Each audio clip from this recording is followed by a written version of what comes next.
Weddings should be memorable, but not for the groom's lack of style.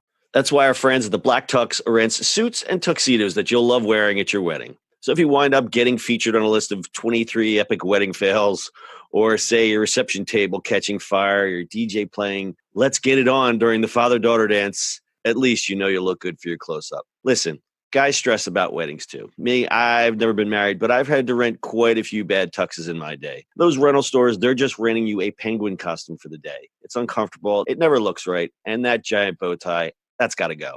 It's a big day. You got to have some style. So go to theblacktux.com. Check out their tuxes. Let me tell you, now you're dressing in style. They've even got a groom's guide with helpful tips for the groom who might be feeling a little overwhelmed by the whole getting married thing, if you know what I mean. But the best part about the Black Tux is that they have an easy online ordering process that brings your suit or tuxedo straight to you. Just pick a style at theblacktux.com and request a free home try-on so you can feel the fit and quality before you commit. And if online isn't your style, they have showrooms all over the country where you can find your fit and plan your look. From there, they'll ship your order 2 weeks before your wedding so you can check it out one last time. Talk about commitment. Over 5,000 five-star reviews across Wedding Wire, The Knot, and their own website. They all agree you won't find another rental experience or designs like the ones you'll find at the Black Tux. Grooms, if you want your wedding to be remembered for the right reasons, visit theblacktux.com/listen. That's theblacktux.com/listen for $20 off your purchase. Walk, don't run to theblacktux.com/listen to find a look for you and your crew. Theblacktux.com, formal wear for the moment. It's the E-Commerce Minute, your daily dose of e-commerce, tech, and retail news with your hosts, Bart Mraz and John Suter. The E-Commerce Minute is a production of Sumo Heavy, a digital commerce consulting firm in Brooklyn, New York, and Philadelphia. Find us on the web at sumoheavy.com. It's the E-Commerce Minute, episode 348. In today's episode, Alibaba Singles Day tops $30 billion. The numbers are in, and Alibaba's 11/11 Singles Day has set another record. The annual shopping festival got off to a strong start, with sales hitting $1 billion in just 1 minute and 25 seconds. Just an hour in, sales exceeded $10 billion, a number reached 5 minutes and 21 seconds faster than last year. When it was all said and done, the total for this year was a staggering $30.8 billion. That number topped the $25.3 billion record set in 2017 and shows a nearly 27% year-on-year rise. Now, this is a huge number, of course, but smaller than the 39% year-on-year growth recorded in 2017. Over 500 million consumers took part. In the first hour of this year's Singles Day, the top countries selling to China were Japan, the U.S., and South Korea, and the most popular items purchased overseas were dresses, wool coats, pants, and hoodies. The biggest brands this year were Xiaomi, Apple, and Dyson. Big-ticket items such as TVs and refrigerators were less in demand this year, but cosmetics proved to be more popular. The company also set a new record for over 1 billion packages to be delivered. The Chinese giant put a big focus this year on a strategy it calls New Retail, which aims to bring together the online parts of its business with the offline. Alibaba is making use of all of its platforms to make Singles Day a holiday that includes dining and entertainment, Jet Jing, president of Tmall, said. We're connecting online shopping with offline physical outlets. Nielsen's latest research shows that consumers have great enthusiasm for the 11/11 shopping festival, with 94% of online consumers in China having participated in online shopping sprees.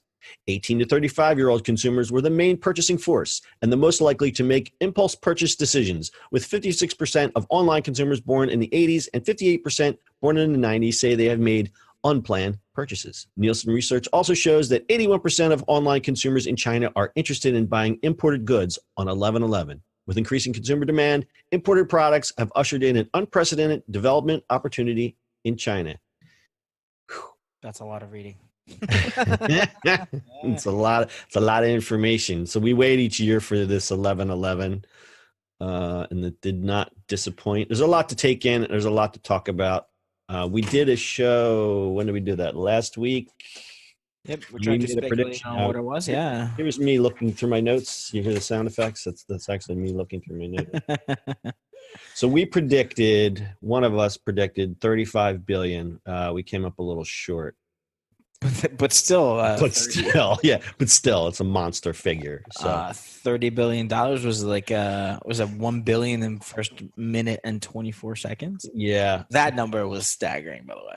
So there's a lot of like asterisks here this year because now that they're doing Alibaba's doing the new retail concept, they've greatly expanded the festival. So we're really not talking apples to apples here. It's actually a much bigger festival. And also the festival grows organically because it's now in its, is it the 11th year? Some year. I don't know. Yeah, I guess it's 11, maybe. People in China come to expect this. There was also some stats that people actually put off purchases waiting for 11/11. So that's pretty interesting. That can goose the numbers a little bit. But still, this is just really bonkers. Bonkers is the word. Crazy. So someone from CNBC said, if you take Prime Day, which happened this summer, Amazon reported $4 billion this year, which is a really strong number, but in comparison, it's kind of cute compared to the number Alibaba's posted. Kind of cute. Look at your cute little holiday. Oh, that's very nice. So what is the feeling? Do you think that I know we've discussed this kind of briefly, but do you think that American e-commerce companies should do these kinds of festivals? Well, Amazon does, obviously. Yeah, but Amazon's like the 10,000-pound gorilla in the room. And so is Alibaba. Right, but they have so many. See, the problem with Alibaba is they have so many side businesses. They have so many facets to their business. Whereas when you think of e-commerce, you think of Amazon, and then all their other business are just only slightly related. Alibaba has Tmall, and it's like you have all these, bricks and mortar things and all these other partnerships and all these other things. So it's got a lot more tentacles into commerce in general, whereas Amazon is just Amazon.com. And if you have Prime Day, that's exactly what it is. I don't know. I think that it's just the amount of people that you have is the big key, right? Also, Amazon is spread out. So if you think about it, Prime Day, is the middle of the year. It's not right before holidays either. Sure. It's like if they moved Prime Day to, before Black Friday here in America, that could be. That would be. I think that would be self-cannibalization. I don't think that would work. Right. I don't think anybody would be happy about that. So I think Prime Day is pretty good where it's at. But we talked about like Wayfair does their Way Day. I mean, does anybody really talk about that? But then again, it's just furniture. What is that? Wayfair does their Way Day. I think it's in April. Yeah, exactly. Right. I've never heard of it. Proven. Point proven. I never heard of it. All right. So let's jump around a little bit. We talked about they are going to ship 1 billion boxes. 1 billion packages. That is a lot of boxes. And there was actually some uproar of people who are concerned about the environmental impact of 1 billion boxes. So Alibaba actually set up 5,000 recycling centers in China to help deal with the impact. I mean, just think about that. Yeah. That's crazy. That is crazy. So while the numbers are great, Alibaba's stock is still down about 16% year to date. A lot of that has to do with pessimism over Chinese economy, trade war effects. I'm just going to insert blah, blah, blah here. We all know about that. So I guess the problem with this, it's hard to keep up this pace, this massive amount of growth that Bobby's been going through. We're just going to nickname it Bobby. Bobby's been going through some growth. He's going through a growth spurt. But yeah, it's hard. It's really hard to keep up with this exponential growth. As the festival matures and becomes more established, we can probably expect the growth rate of this to slow down.